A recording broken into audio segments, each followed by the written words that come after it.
afternoon, everyone. Wow. I have to say, this has got to be the most exciting way I have ever spent a Wednesday afternoon. My name is Jessica O. Matthews, founder and CEO of Uncharted Power. I used to tell people that I'm the perfect mashup of Bill Nye the Science Guy and Beyonce. But now that we live in a post-Black Panther world, it's pretty clear to me that I am the real-life Shuri. Yes. Like Shuri, I am 100% African, Nigerian to be exact, and I began my career when I was a teenager, inventing kinetic energy technologies like soccer balls and jump ropes and crime-fighting suits that generate energy from motion. I now lead a company that holds 10 patents and patents pending, addressing how we deploy renewable energy infrastructure to the developing world to brighten and connect the entire world. And in my work, I have found that now more than ever before, the future of media and entertainment is inextricably linked with the future of power infrastructure. We live in a world where there are more mobile devices, tablets, smartphones, and not so smartphones than human beings. Even in the least developed nations, mobile subscription penetration has reached over 70%, and it continues to rise rapidly. Splitting my time between Nigeria and the US as I grew up, I witnessed this firsthand, often getting mocked by my cousins living in the village, not even the city, for having what they deemed a vintage phone. Because many developing countries like Nigeria had yet to build landlines, these regions were highly incentivized to rapidly adopt and scale cellular technology, leapfrogging over the old school telecommunication infrastructure with a platform that would transform everything from banking to how we consume content.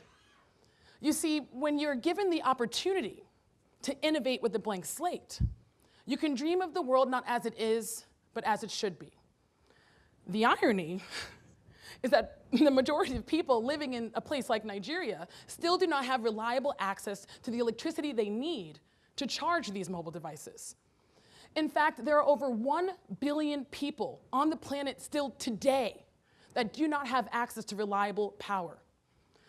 Can you imagine if you started each day with a battery charge under 10%?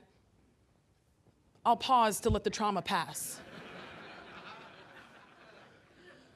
Regardless of how smart your phone might be, if you find that power access is scarce, you will definitely think twice before streaming that video.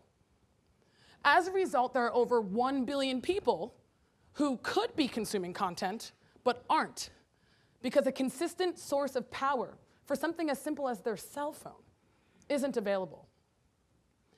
But it's not just the developing world. Believe it or not, power infrastructure is also slowing down the widespread adoption of the Internet of Things and a truly smart city.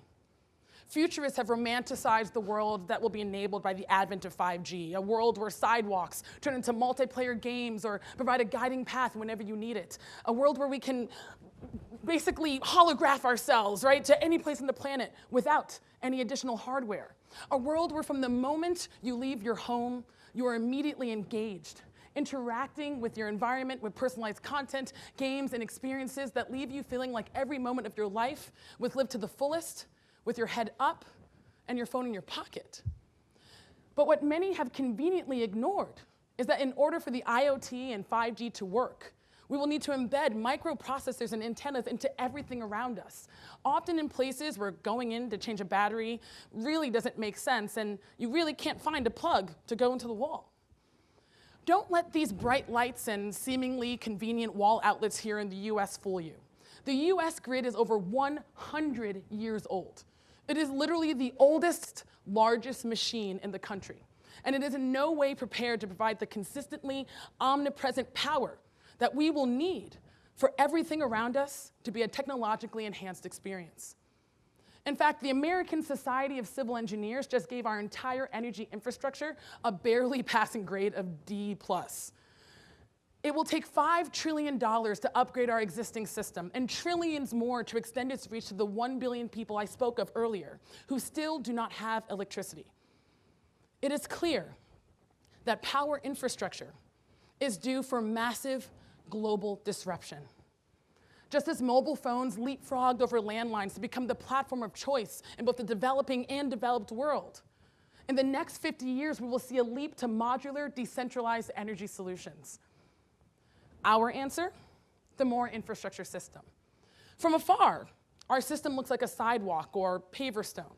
You might casually walk on it or drive on it. But hidden inside, you'll find a one-stop shop for modular, smart power delivery. When the panels are combined, our system transforms the ground beneath us into a decentralized, hidden power grid, providing not only power, but data infrastructure. Come on, that's dope. I'm excited, and I do it.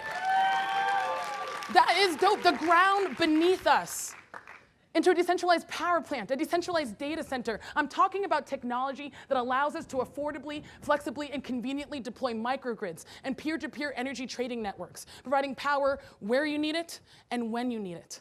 Technology that is smart, automated, and resilient, that grows with the needs of communities from the village in Nigeria to the rural mountaintop of Colorado at a fraction of the cost of today's solutions. I'm talking about technology that is available today to power the media and entertainment of tomorrow. I'm looking at you, Bob. Yes, I am. You see, Wakanda isn't just make-believe. It can and will be real.